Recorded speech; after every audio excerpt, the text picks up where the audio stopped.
everybody, and welcome to Encore at the House of Mario, the After Party Nintendo podcast. I'm your host, Drew Agnew, and today we are doing a little bit of a discussion on a game that I think is actually really special. It's on PlayStation 5, PlayStation 4, and PC, so it's not Nintendo, but you know what? I don't really care. It's a great game. It's Stray, and to talk all about it is my good friend Josh from NintenVania. Josh, how you going, mate? I'm good, Drew. How you going? Excellent. Very excited to talk about this non-Nintendo game.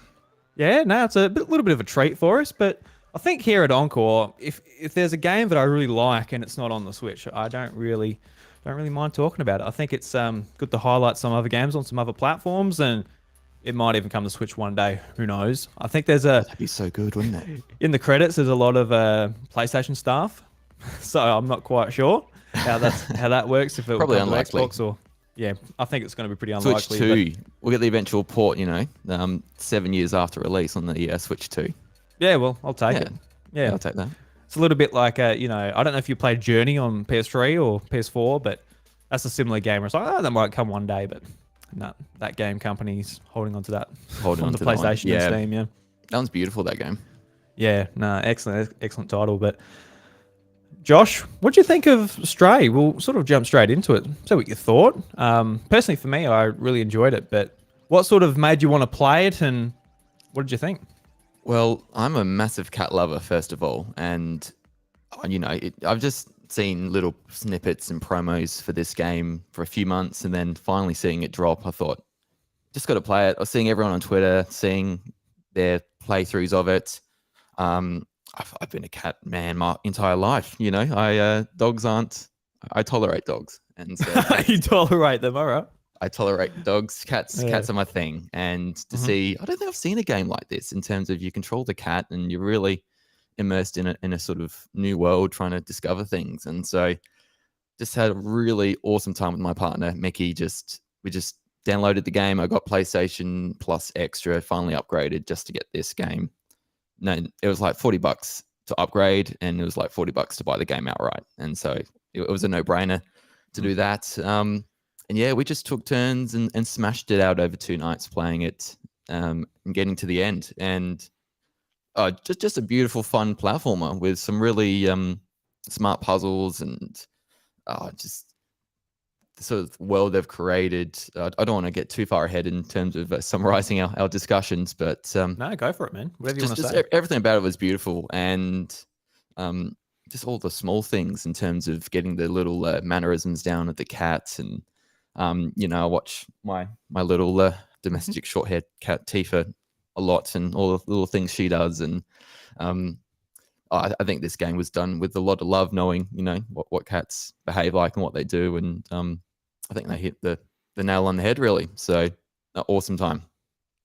Yeah, likewise. I sort of echo what you said, and I went into the game just like, oh look, it's a game where you play as a cat. It looks beautiful. I'd like to give that a go. And when I was watching the state of play when Sony announced that this was going to be a part of their subscription service, I'm like, so that's a done deal.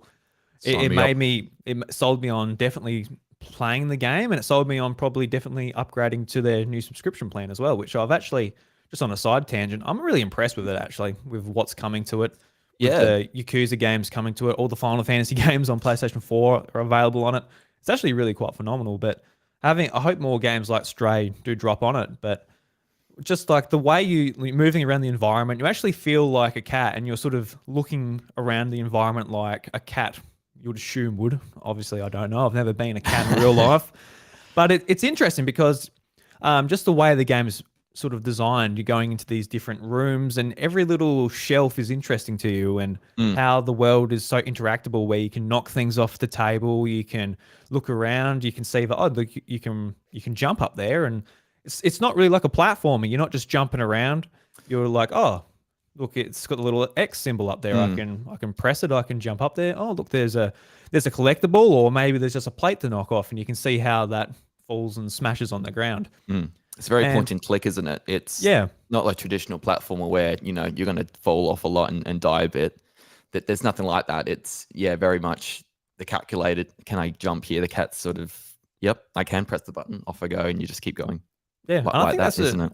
I think that's really smart because you can imagine like there's some portions of the game when you're trying to like get to the top of a rooftop, and if you're just jumping around, that automatically becomes a very hard precision-based platformer.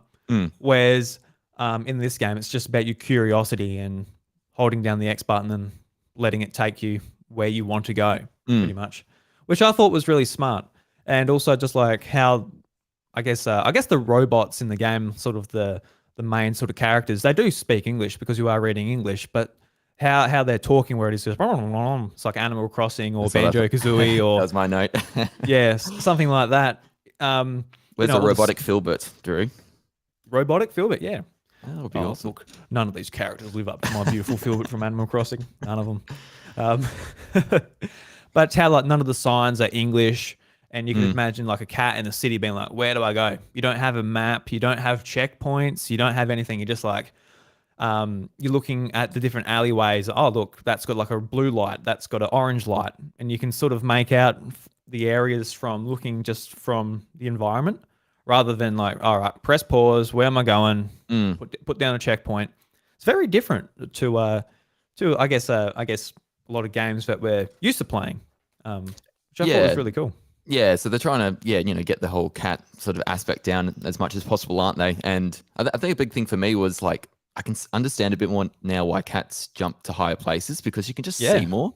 I'm just like you need to get height to sort of see things, and especially like you said, there's no map, so especially like with that Midtown and those sort of big sort of hubby areas, was just sort of good to sort of be up higher to work out, okay, that's where I originally was. This is where I need to go. I haven't seen that spot yet, and so just did that really well, I thought, just to, because that's literally what is a cat does. And like you said, the whole curiosity, you're roaming around and you're curious about the different areas and what you can interact with. And that's what a cat does. My Tifa's just knocking things over all the time and running into things and playing with stuff. And then that's what the game did really well, I thought. Yeah, because how long did it take you to beat the game? Because I think I was set up to think that it was going to be a lot shorter, because there's a trophy being like, beat it in 2 hours, and that's either like a super hard trophy, or that's going to be like, oh look, it's going to be a short game. But I think it is. I haven't done that trophy myself, but by looking at like trophy guides and that, it is pretty doable once you know all the solutions to all of these puzzles in the game. But it took me about 6 hours to beat, and it's probably the longest 6-hour game I've ever played. Just now that I'm a dad. Just like constantly pausing it, being like, all right, mate, picking him up, and also some bits where I get stuck. And I did look up a couple of guides for a couple of the puzzles to get the solutions, and that's purely because my gaming time, it's 9 o'clock. All right, time to get a bit further through this game, put another hour in. I'm tired. I don't know if I've got an hour or 2 hours or 3 hours before he wakes up again. I'm like, I don't have time just to bang my head against the wall. But I'll probably say if you're not so time constrained, just be in this world and figure it out for yourself. Because the puzzles that I did figure out myself, I'm like, wow, that's really smart. Like, it's really smart how they sort of make this world work. And I think my first comparison I'll draw it towards is just like how the game works. You're very much going, getting items, taking it to someone, and then they give you another item to give to someone else. It's like a, sort of fetch questy, sort of just logic puzzles here and there. And it reminds me of like Link's Awakening quite a bit, just with like the trading system and all of that in that game. And in Link's Awakening, I don't know, I find that game just like, I don't need to do this for this long.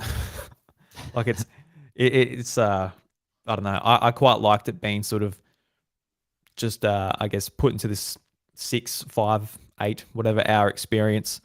But yeah, how did you find the game, and like the length, and how long did it take you? Yeah, we did it in 7.5 hours, the first run.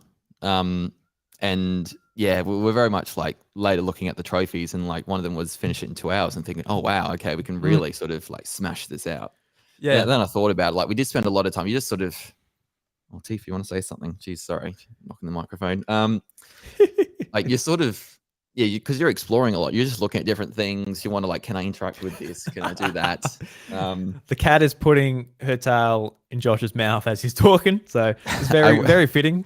She does this all the time. I work from home, and when I start speaking, she starts deciding to make an appearance, and so I'm very popular on the Teams chats when the webcam's on. And You can imagine what you're like to a pet. You're just sitting there talking. It's like, all right, Yeah. what's he doing? He's talking to me, I guess. yeah, and then especially about you, Tifa, today with cats. Yeah. But I must give this disclaimer. I helped. So Mickey and I finished the game together in terms of doing a playthrough. We'd play for like an hour at a time, and then we'd hand the controller back and forth. Mhm. And so we finished it together. I have a platinum trophy for this game now, but well I done. did not earn it myself. Okay. Mickey completed the game while we finished it together, if that makes sense, while I was very much trying to finish Xenoblade Chronicles 2 before the weekend. And so I've had a lot of it's been a few days since I played it, but did a lot of watching as Michaela platinumed the game, and she did the whole 2-hour speed run. She did all the Zerks in that first section to not get jumped on. She did the whole pacifist trophy where you don't kill any later on. And no, she did really well at it. So Nice. I think just under 2 hours, an hour and 53 minutes. She an hour and 52. She's correcting me in the background. Yeah, no, don't she put extra absolutely time on smashed it. Yeah. Yeah. So, but it was just fun. It was one of those games. I want to play it again. I've offered to get the platinum on her profile when if we do want to play it again. But it's just one of those games. How did she feel about that? Going for the platinum, but doing all the work on your profile. Well, I did buy it, so that was the we were playing it on my profile. But that's very true. I did mention it to her. That that's what I need. I need like a service where people's like, all right, you play on the PlayStation, get me some trophies, and I'll chip away at another game. Just really just a personal gamer for me. Just getting trophies for me. Because that's where I'm at the moment. I love the game, and I am sort of going through the trophies. But when it comes to platinums and trophies, I really enjoy achievement systems, and I think this game has a good achievement list. Yeah, it does. But at the same time, I'm like, all right, I need to move on because, like I said, my time is a little bit limited. And there's a trophy at the start of the game when one of the first chases you've got to get through without being touched. And I spent about 40 minutes on that trophy. I'm like, oh my God, I couldn't do it. Then the next day, I got up with my son, and he's playing with his toys, and the TV's right there, obviously. So I turned on the PlayStation, jumped straight back into it. I was already at that checkpoint.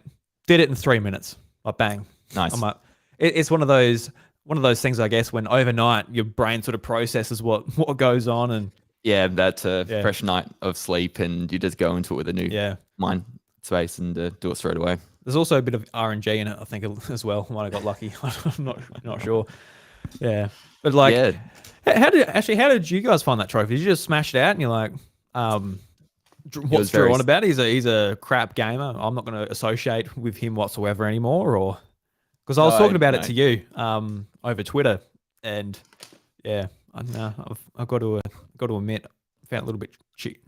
Bit tricky. I think that was the last one she did. And I was watching her, and I think that was definitely the one she struggled with the most. But like you, like around 40 minutes, I think. And it was the zigzagging you had to do. You had to do a lot of the zigzagging. Yes. And a lot of it was luck. I think we worked out in the end, she was saying as well. And so, she just got a lucky break and a run where they didn't jump on her at a certain spot that she had run through consistently over time. What are you doing, Tifa? Leave me alone, okay?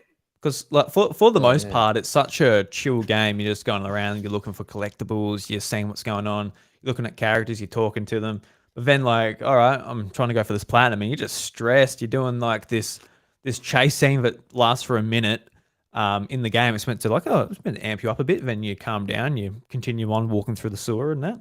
But when you do it for 40 minutes, just being chased, and fuck, and you're getting frustrated, and you're resetting. Like, all right, don't know. That's Maybe that's why some people don't like achievement systems in their games, because you start doing dumb shit instead of just having fun with the game. You would never normally do that. You'd just be one of those passing like you did it once and done kind of thing. Yeah. But no, I did think I do miss achievements. And then I used to on my 360 have a lot of with the gamer score. Used to be all about that, and Yeah. eventually went across to PlayStation because all my mates had a PlayStation, and so I did the trophies instead. And you really sort of like, yeah, this is fun. You sort of extra layer of sort of fun to the games, and a bit more of a sense of accomplishment, I suppose, sometimes in getting those platinums or the gold and silvers. And so, yeah, it's just something that Nintendo doesn't do, which I think would be nice for them to do eventually. I can understand why they don't, and they're all about the game and how fun the game is in terms of focus on that. But one day would be nice if they did that, stamps or stickers or something. Yeah, They've well, done they bits didn't of it even want you to before. play a DVD back in the day, so That's putting right. other features that require a bit of a server going on. I'd take good internet online service first.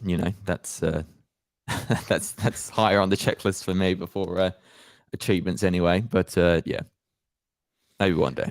Yeah. Oh, actually, I don't think one day. I think you're bugging if you're even thinking that. Yeah. Well, yeah, that type of that thing. is potentially possible as well. Yeah.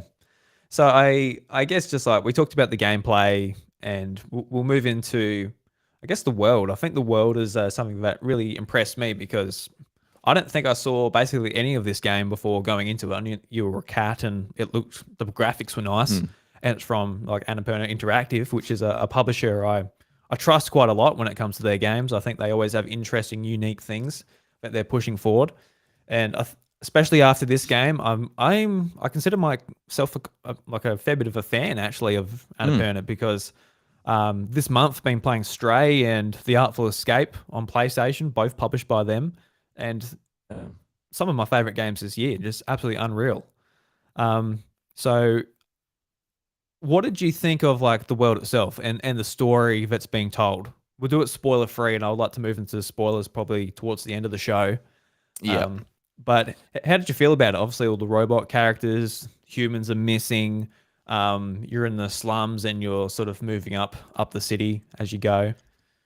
Yeah, like you, I had no idea what the story was about, and so I knew it was a cat game. I knew I could run around and do things, but I didn't know anything else beyond that. And so, so it was really cool because I think a lot of games I play these games, I kind of know what the premise is, what the story is, and I just I'm like, oh yeah, that's that bit from the trailer, blah blah blah. And so I didn't have that experience, and so we went into it pretty not knowing what was to come, and I think we were a little surprised by just how immersive the world was and how like there's this really sort of eerie, atmospheric, different undertone to what's happening. And so you're this cat, you're looking through this area, but there's definitely more going on, and then you're slowly sort of piecing together what happened, why are these robots here, why is it a cybernetic city, what's going on. And so just really enjoyed that. I was just it just fed into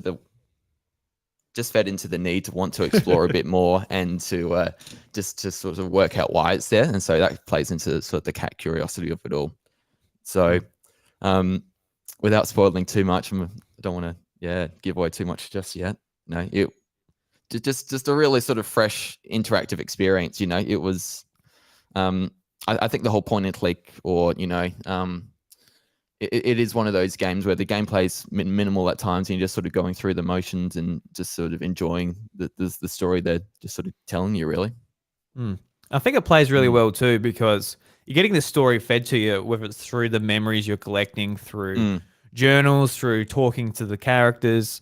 And I think like in Nintendo games, we get this a lot. I think The Legend of Zelda is one where, Link is a silent protagonist, but it maybe not the older titles, but when it comes to say Breath of the Wild or something, everyone's talking and Link's just standing there. It's a little bit weird. It's like, all right, mate, have something to say, mate. You are the hero of time after all. Mate. Come on, have a bit of a say. You're a champion. You value your input, Link. That's right. Yeah, no, you're not just Princess Zelda's sidekick. Have a word to say, bloody. Have a beer, lighten up, bloody hell, mate. But when it's a cat, obviously, the cat's a cat. It meows a lot, and but you've got this little robot companion BlueTwelve, which is basically translating everything for you, reading the memories, explaining stuff because of their history, which we'll get into a bit later. And I think that works really well, just having an animal in that role, because you are able to sort of be like, all right, well, the cat's obviously just walking around trying to get home, because the whole point of the game is like you fall into this city, which is a big cylinder, and you try to get out the top. Mm. Which I sort of believed a lot more than just like, I don't know, what you might get from a silent protagonist in another game. Whereas obviously silent protagonists, I think they have a great role because you don't really want to hear from them. You're just like in the world, you're looking around, and sometimes if you're playing as a character you don't like, that's going to break your immersion. Mm. Which is something that if you're a Zelda fan, you might be like, well, I have seen Link talk in that cartoon. I don't want that to happen again, and maybe Oh, don't maybe remind that's me, the Drew. reason we'll never get that. Mm. It's very But Nintendo though, isn't it, to have that silent protagonist? And yeah, and so that was the similarities there. And then it reminded me a bit of Metroid Prime in terms of the subtext. And you don't have to mm, speak to everyone in this game, but to understand the story and why everyone's here, you can do it. You can talk to them. And in Metroid Prime, you're scanning things, you're reading the subtext, you're understanding why the Chozo have yeah, done this stuff, and all these things they're doing with the Phazon, blah blah blah, the space pirates, and why that's the case. And so it's one of those games where the more you put in, the more you get out of it. I feel in terms of eventually understanding what happened in the end, which we'll go into a bit later. mm. Yeah, because like Metroid Prime, you're always like, can I scan that? Can I scan that? Can I scan that? Especially since you're going for that like 100% completion Yeah, by the end of the game. So it actually drives you a little bit nuts. It's just like, all right, can you scan that? I don't want to miss that. That's a boss. I better scan that because I can't go back.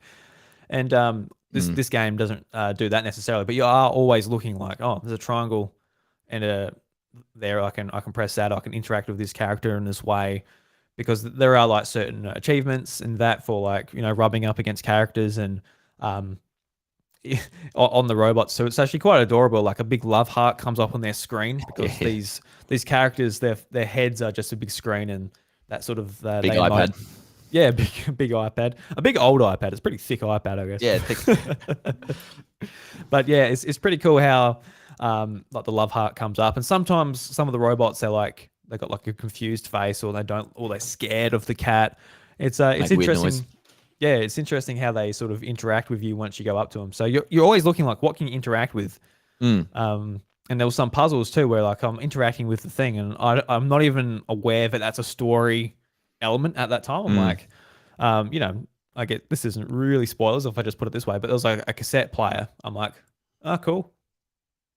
I didn't even think that was like like an integral part of like the story, which Yeah, which maybe I should have. That was the puzzle I was thinking of when it was like 9 o'clock at night. I'm like, all right, where do I go? yeah. And that's the thing. Like anything there can be part of the story. There were some things where we were probably doing them in a different order, and we eventually came back to the thing we interacted with earlier, and that helped us progress to the next stage. But yeah, it's all part of it, and you want to do it. I want to knock over all these things, and that might solve the puzzle, or there was things with the bucket early on. There's a thing later on, moving things, knocking them over, so you can progress the things later on in the story, and so just part and parcel of the game, isn't it? Mm. Yeah, no, certainly. So I think we'll move on to spoilers, but I guess for people that haven't played it and don't want any spoilers, I feel like this game you can't really like spoil it 100%.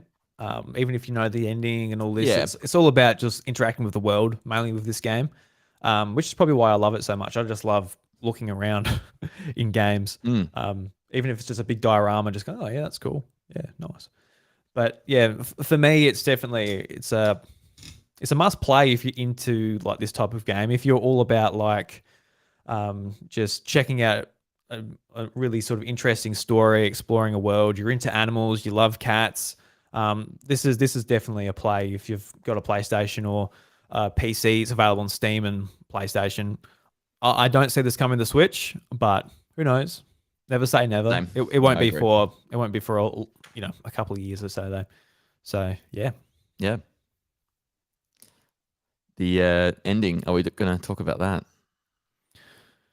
We are going to talk about the ending and like some of the puzzles and all that too, because I think the premise of this story is really interesting. This is what sort of gripped me at the very start when you find out like when it's sort of like that light bulb moment happens, like, oh, this is what's happened. Like, why are there robots? Why is it only robots? And they talk about sort of humans existing in this world as well.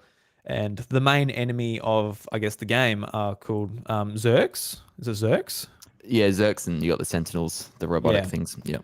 So like the Zerks, how they're like this bacteria that was made to basically go to the slums and just eat up all the trash, and then they sort of started eating humans, and now at this point of the game they started eating metal as well, which is why the robots are Scared of them becoming as scared well. of them. Yeah, Yeah.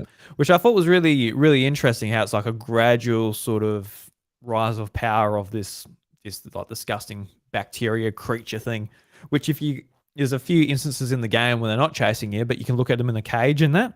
And I Mm. went right up to it and zoomed in on the first person mode and like had a look at this thing. I'm like, is this like a guinea pig skin disgusting tick? Like Yeah, it's they're the quite size of one, isn't it? Yeah. yeah, they're like hideous little things. Like they're pretty gross.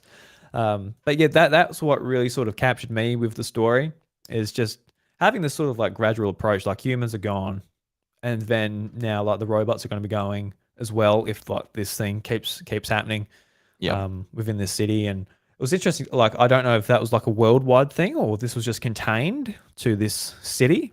I'm not quite sure. Did you catch Yeah. that? It might have been contained to the city, and that's why there was a big sort of enclosure to it to trap it Yeah, in. that's what I was thinking. Like Yeah, not sure. like as the cat, you want to get out. I'm like, should I get out? Like, is it worth the cat getting out just to let this bacteria spread and just like destroy everything? Like, I wasn't. Yeah, I don't know what Yeah. was going on. I don't know if you find out. I don't know if I missed a memory or I just skipped over something. But that's something I'd like to know. But what was a Yeah. part of the story that sort of interested you? Oh, yeah, pretty similar for me was, yeah, sort of working out there were definitely humans here at one point, now why they're robots. And so, Mm. um, and then you start off with these Zerks who, like you said, the robots are very afraid of. And then the first time they see the cat, they're absolutely petrified of it. They're running away. They think like, is this like the next stage of a Zerk to sort of evolve Yeah. into this sort of creature? Until the one robot that sees you and realizes that's not the case. But suppose you're just walking through and, like you're interacting with BlueTwelve, who is, a scientist, had been dealing with, I think it's a research point of view, had a bit of an understanding of what the Zerks were and what they needed to do to get through. And so you sort of find out a bit more with that, find out, there's a bit of, it's not just one big area that's entrapped. There's different sort of slum areas where, I think, and the robots are feeding into this sort of prejudice that the humans had when they were living in there. And, there's one area where they're just tossing trash into another, and it interacts with this other area that you later come to. And so, they're feeding into this problem. It's, these robots are kind of programmed the same way as humans would interact and were interacting. And so it's sort of an interesting thought experiment in terms of how, they're just behaving the same way as we are, but they're just robotic. And so Yeah. that sort of evolution of cybernetics and what it can become like that. Yeah, they're sort of like taking place of us in this city, which is pretty cool. Mm. Like, they've got the janitors, they got the shopkeepers, they got Yeah. they got the society sort of evolving and becoming what it is, but living in fear of these little monsters, which is pretty cool. But like some of the puzzles are the ones what I guess impressed me the most is like when you get to Midtown, it's like you got to find the apartment and you get very like I guess just vague clues of how to get there. You get the symbol of the district and you get like a couple of groups of dots and just like going around the city and like, all right, where do I go? And it's a pretty simple thing, but like without the map, without checkpoints, without all this stuff, you're just looking around like you're a cat, like, oh look, you're curious, like what's that? And you just get sort of distracted for a little bit. You go and check out the bar, you go and check out some shops. Being like, oh, there's that symbol on the back of the piece of paper. You go and check that out. Then it's an apartment complex, all right. When you sort of look at the walls and you notice that one set of dots is the level, the other set of dots is the door number. Oh, then you sort of go and find it and you find Clementine that way. I thought that was just very basic. Like I'm not saying like you need to be a rocket scientist or anything and to figure that out. But I thought it was just interesting in the world because you are just observing, like looking around.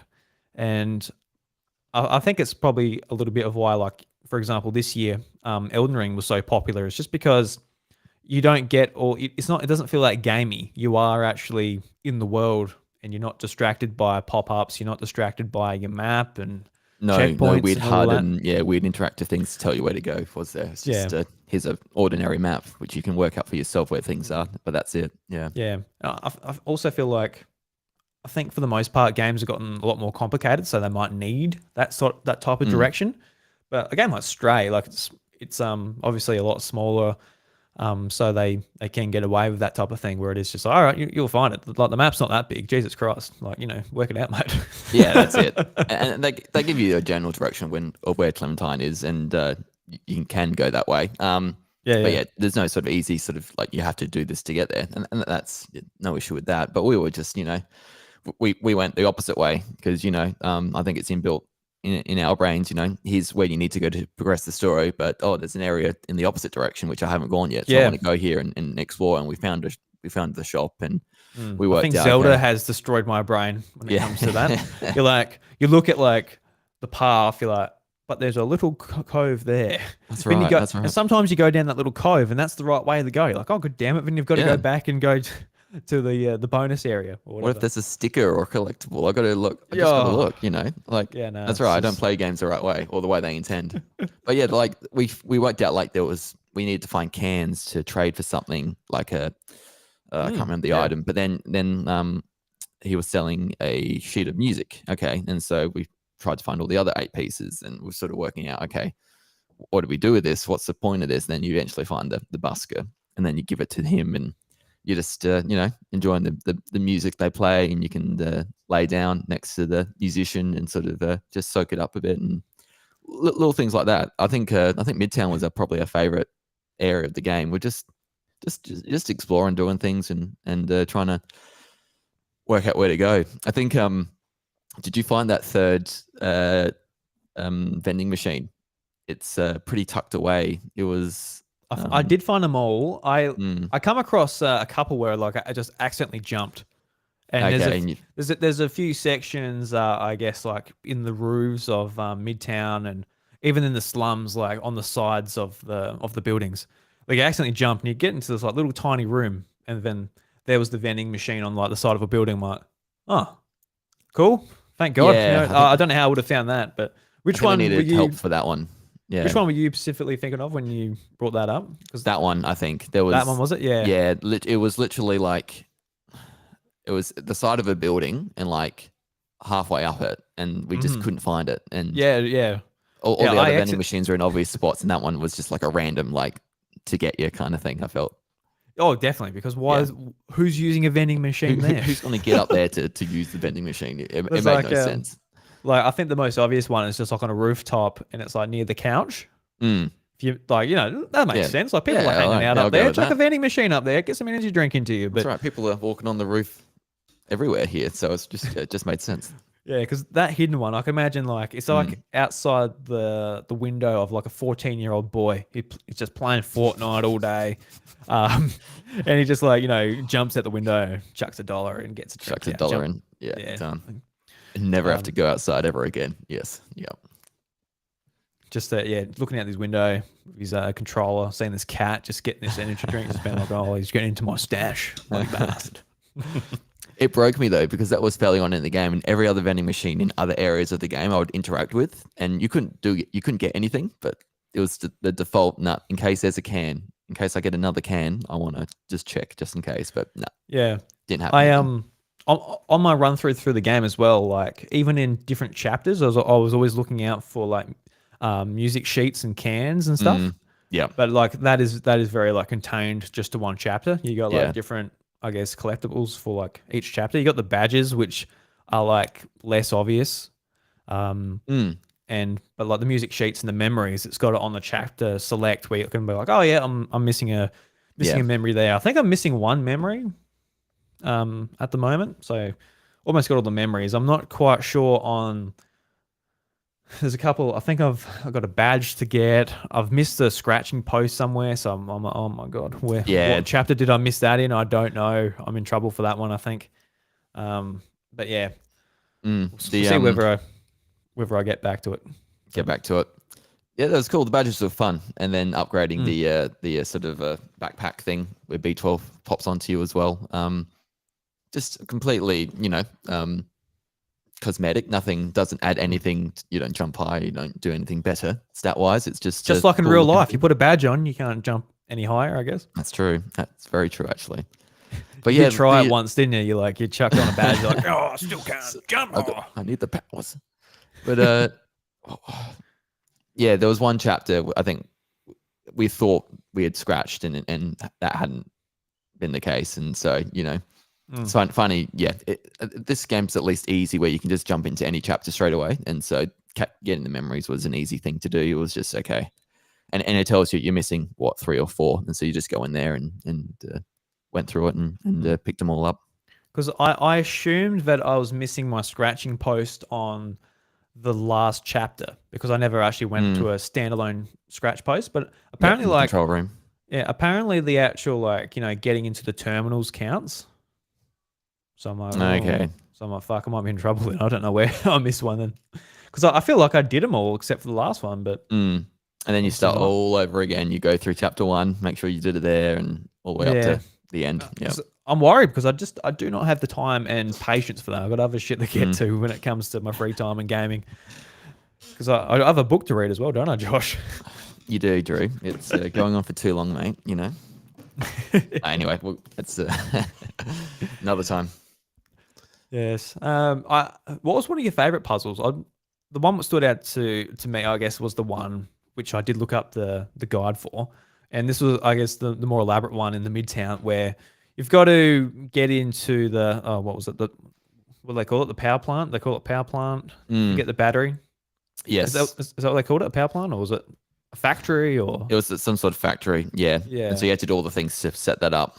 Yeah. I thought that was pretty interesting. I'm like, all right. So I worked it out for the most point, except for the hat, basically. Yeah. Oh, the helmet, sorry.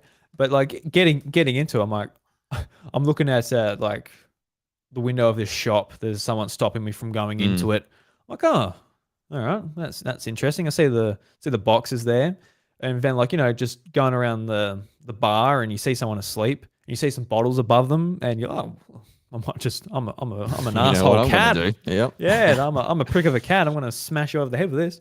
And then you wake them up and they stumble back and they're actually a worker there. You get into the box, then they sort of pick you up and put you in. You can jump out the box, steal the vest. I'm like, that's pretty cool. So I went back and gave the character outside of the factory the vest because you're trying to get a disguise basically to sneak in.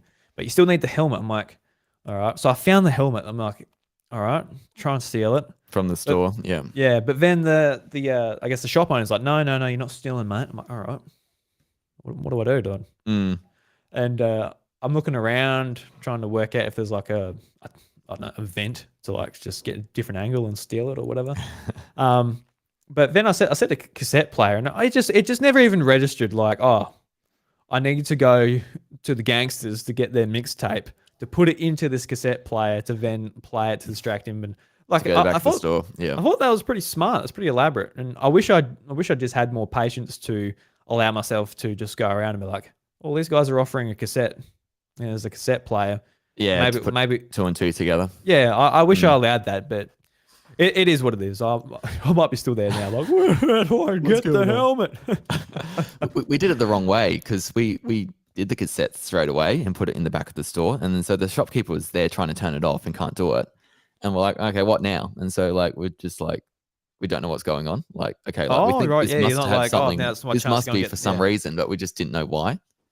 And so it's funny because you've done it a different way. And so we got there eventually. And then when Mickey did the speed run to get this done in 2 hours, she was smart and did the whole made the person who had to stumble to the store did that straight away because she knew that would take time. And so did that bit first and bundled it all together and actually smashed it out pretty quickly. And so nice. It is interesting how quickly you can do it all up. You can do it you know what you're doing. You do this, and you put it all together, and you can do it 5-10 minutes. I don't know how long it would take, but a lot quicker than me just going. Oh, there's a nice table to jump on.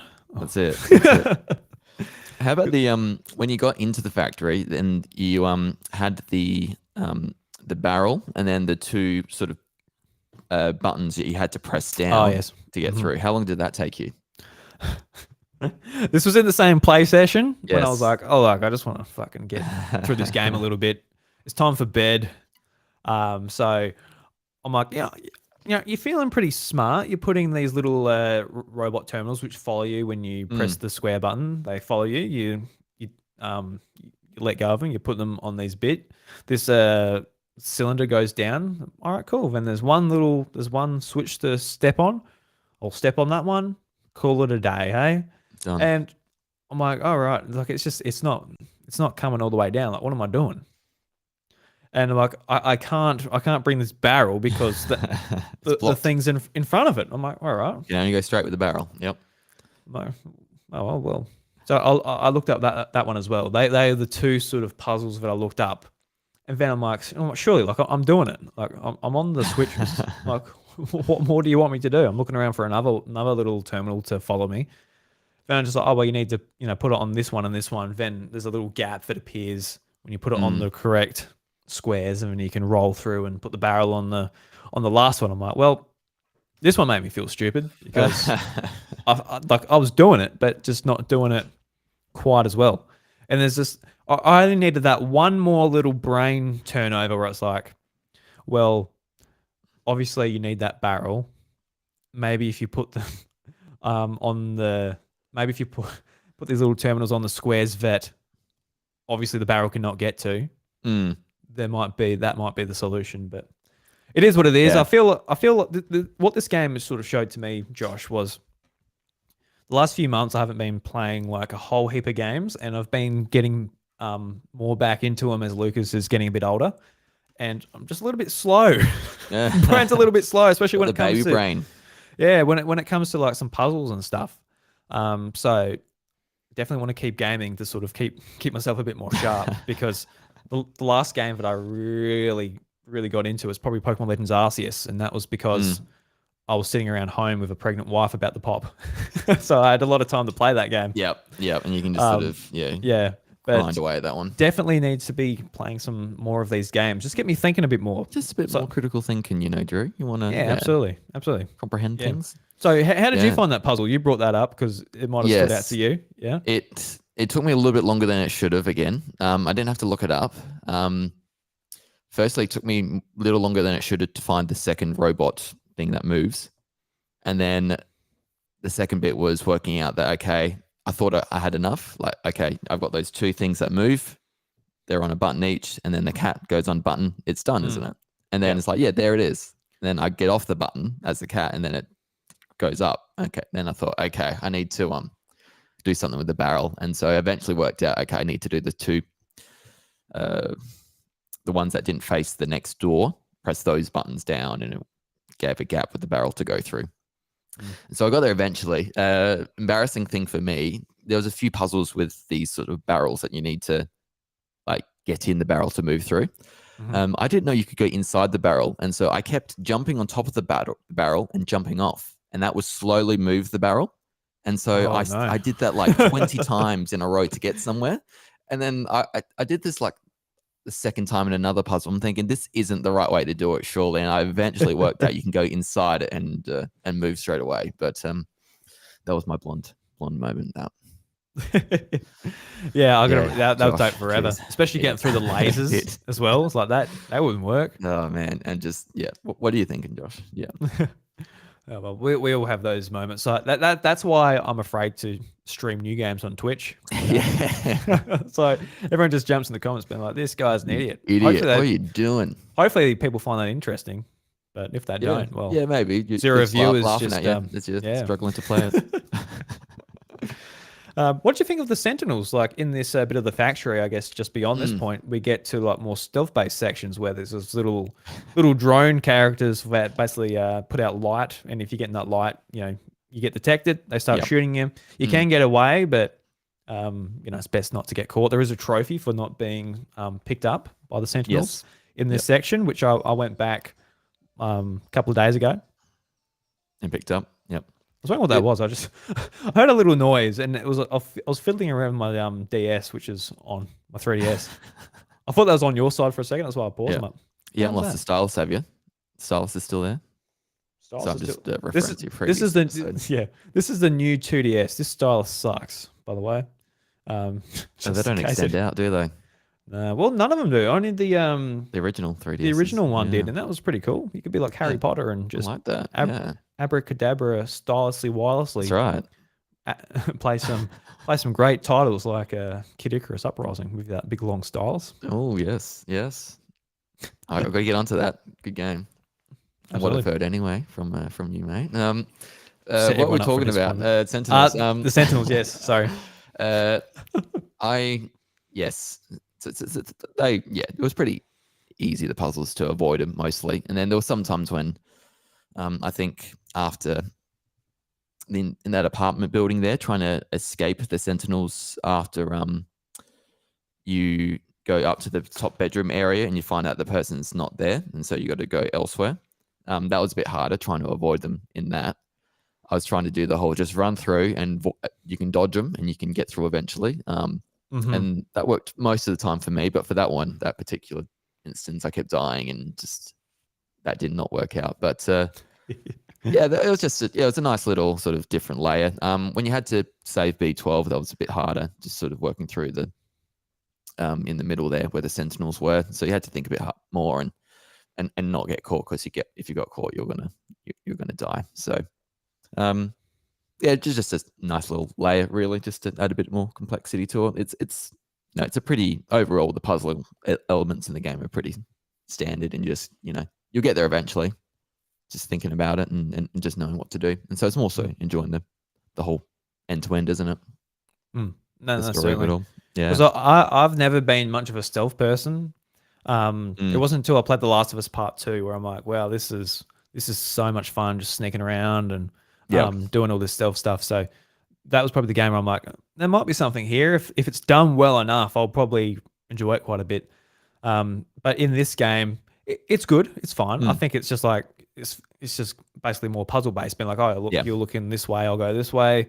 There's a shadow that's cast here with the boxes that are on the conveyor belt thing. I'll follow that. It's nothing like mind blowing, but it was interesting. It was a unique part of the game that wasn't replicated again.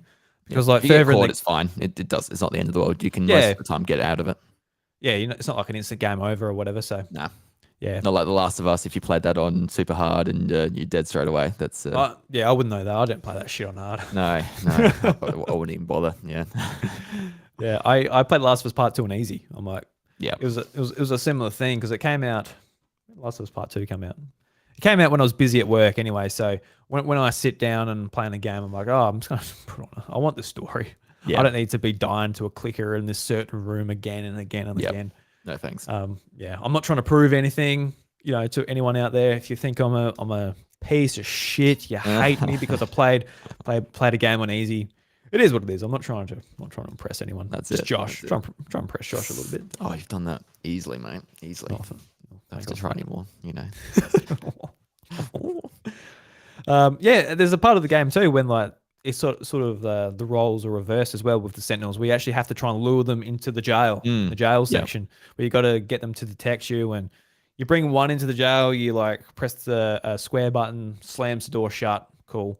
Then the next section, you got two doors, which you got to juggle around a little bit, where you get both of them at the same time. And I died a couple of times in this section, and when I did get it, I press the square button. Then it takes a little bit of time for B12 to go to the computer terminal and close the door, and it closed it right in front of the Sentinel's face. I'm like, oh, thank God. When you're basically trying to get this character through.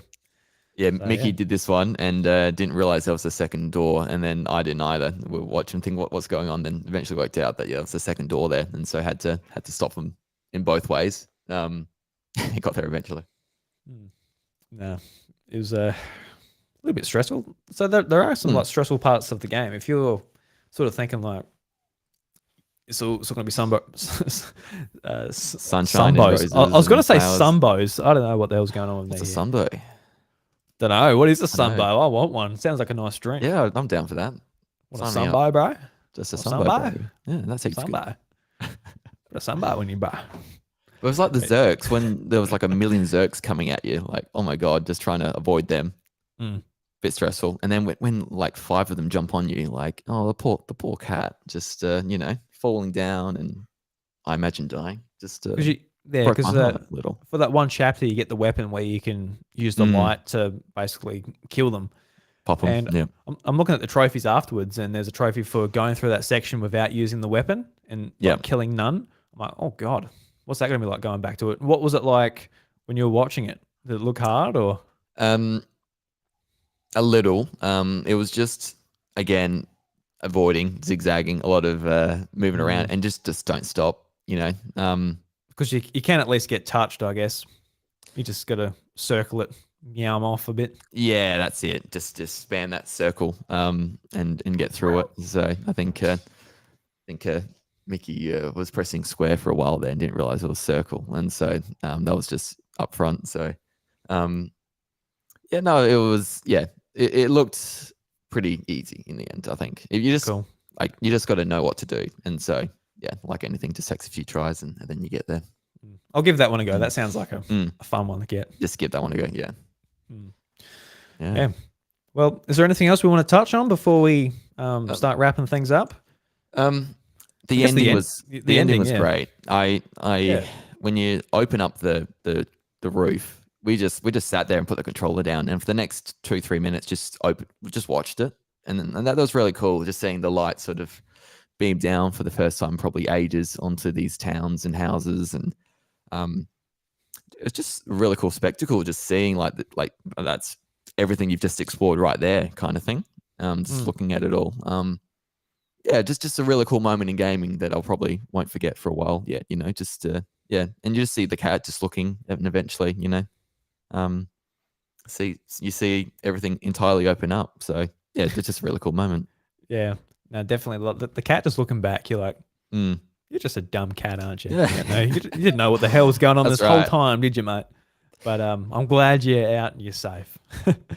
Yeah, that's it. Because like with BlueTwelve basically dying, I think the soul from that machine got transferred into like the server of the actual control room. I think that was sort of what happened. But whether that's how you interpret it or he just died and the human race is just forgotten about at this point. I guess that's the thing. Like there's much hope for the human race still. No. Well, that's the thing as well, because BlueTwelve was talking about how the humans, he was going to continue on the memory. Does that mean that it was a global thing, or he believes it was a global thing? Because I believe there was pandemic stuff, so I think thinking about it a bit more now, it might have been a global thing. So, yeah. And so whether it was they were inside this thing to hide from that, or the other way around, just if the sun opens up and kills them, surely they're not outside or anything though, because they can't thrive in that environment. Yeah. Yeah, I'm not sure. I'm not sure on this. Like the global side of things. I don't know if I need to know either, I guess. Yeah. It was, definitely not flung in your face, the whole story thing. You're picking up pieces and putting things together. And so if we did another playthrough, I think you probably, you pick up more again. And my other playthrough is going to be like trying to beat it in 2 hours. I'm not going to read anything. No, that's true. You're going to be, you'll gain nothing from it in terms of story. Yeah, just be like, but shut up, robot. Clementine, shut up. You can't skip the cutscenes and some of the animations. So you just got to sort of wait through it. And so it's the other bits that you got to make time on. So it's anxiety ridden, just you just like just spam cat that start. game is killing me. Give me the gold trophy, god damn it. Just give me that plat. I don't want to work for it. I just want... Give me the serotonin. Come on. Give me that big dopamine hit. That's right. Right in the bloody mouth. Just oh yeah, that's the stuff. Just bite into that dopamine capsule. Don't get this from Nintendo. No, can't get it. Good stuff. No, just have to rely on good game design on Switch. Fucking hell, it's no good. What a bad philosophy, Nintendo. God, you'll never be successful doing that. Jeez. Nah. We're the only people that's bought a Switch, haven't we? Yeah, that's it. No one else I know of. No one. No. Yeah. So just really great game. Graham. I can't even speak apparently. Really great game. I really did enjoy it. I think just from Annapurna, playing through the Artful Escape, playing through this, they make they publish just really just special games for the most part. Just with a great story to tell, whether it's from a cat or a young man trying to find his place in the world, and just these stories and interactive experiences that I think are really special. So as the publisher, I think I'll definitely be keeping an eye out on all their releases. They've put out a presentation a couple of days ago, just with like new stuff coming out. Bunch of their stuff's going to Xbox Game Pass, and stuff's coming out on Switch. Seen Neon White, Journey, Outer Wilds. Yeah, so they've done a few. Oh yeah, Donut County. I see that on the Switch a lot. Yeah, Flower. Yep. Yeah, nice. Yeah. So yeah, no, just an excellent game. So 100% recommended. I think it's awesome. If you listen to this point, you've probably played the game, but if you haven't and you just don't care about the spoilers necessarily, that's it. Yeah, no, you're probably better at playing the game than we are. Just going definitely discussion. Yeah. Yeah. Well, maybe not Josh, but me. Yeah, no. I'm untested yet. I haven't done the sort of completionist playthrough yet. I've got to get the platinum for Mickey now. Yeah, you've got to return the favor. Reciprocation. It's very important. Because I was a little bit concerned at one point because I was looking at like a couple of videos, people talking about Stray. I think it was Good Vibes Gaming. John Cartwright, he was talking about. He just casually mentioned that he finished the game in like 3.5 hours. I'm like, oh my god! Like I was like at that point, I was probably like 5 hours in. I'm like, what am I doing? Am I stupid? Like, because the trophy says finish it in 2 hours. People are finishing it in 3 hours. Like, what am I doing? What's going on? I wasn't getting stuck that much, and when I might have gotten stuck, I cheated anyway. Like, what am I doing? Yeah, goddamn these talented people who can finish these games really quick.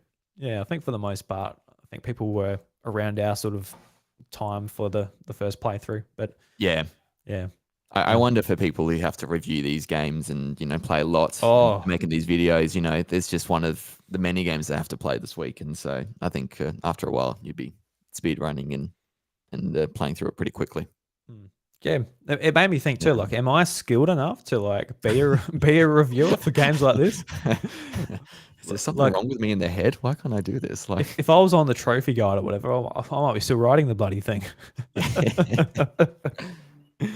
But thankfully, I don't have to do that. We've got other people who get paid for their work to do that for us. But Josh, it's been an absolute pleasure talking Stray with you. Fantastic game. Thanks for having me on. Yeah. No worries. It was nice to talk about a PlayStation game, and I think going forward, guys, like if even if like God of War Ragnarok or any of these other games on other platforms catch my eye, I want to talk about it. I think Encore is a good place for it, and we'll discuss it here. And yeah, as well as other big Nintendo games, got other reviews coming up. Fire Emblem Warriors 3 Hopes, currently playing through that. Live Alive, Xenoblade Chronicles 3. We've got plenty of shit down the line. I just got to get to it. That's why I shouldn't be Survive. You got to play Digimon Survive, okay? Well, 100%. I bought that the other day. Yep. It was like we were talking about earlier. I had a bunch of games downloading, so when I bought it, that was like way back in the download queue. I'm like, all right, well, I won't be playing this week, maybe. No, it is downloaded now though, but I don't know if I should jump into it while I'm still getting through Fire Emblem. I think that'd be a bad choice. I might never get back to Fire Emblem. Get through that one first. Yeah. So Josh, where can everyone find your work, mate? Well, so yes, I'm NintenVania. I do a fortnightly Nintendo podcast just like Drew here. And so, NintenVania on Spotify, Apple Podcasts. We've got the same handle on Twitter and Instagram. So find me if you want to know a bit more about Nintendo. Very similar to Drew. So just more of that, plus probably stick to more stuff by Nintendo. You do a lot of other indie things, whereas I'm a bit more fussy with what I talk about. And so, find me there, and hope you enjoy if you do. Yeah, no, definitely going to check out Josh's work. A fantastic South Australian Nintendo podcast. I've really fallen in love with it since I started listening to it. So go and check it out. Another independent podcaster. He would appreciate every single interaction, download everything you give him. So please go and check it out. We also do a Patreon exclusive show called Heaps Good, which we're going to be recording right after this show, which I'm looking forward to, Josh. I'm very excited for that. And thank you, Drew, for all your help and support and getting me on this journey. I'm going to use that word, this journey of podcasting. It's a hell of a journey, isn't it? Yeah, that's it. Have you got to the Let's put it that destination way. yet? What is the destination of podcasting? Don't have one. I'm just enjoying the journey. That's Yeah, what I'm meant fair to be enough. doing in life, isn't it? Hope so, because yeah, no, the journey of life, mate. It's no good. No, I'm joking. I'm just getting a bit depressing at the end of the episode. Oh, wow. Everybody, thank you very Great much. We'll catch you next time. But the doors to the house of Mario, they're closed. Catch you later.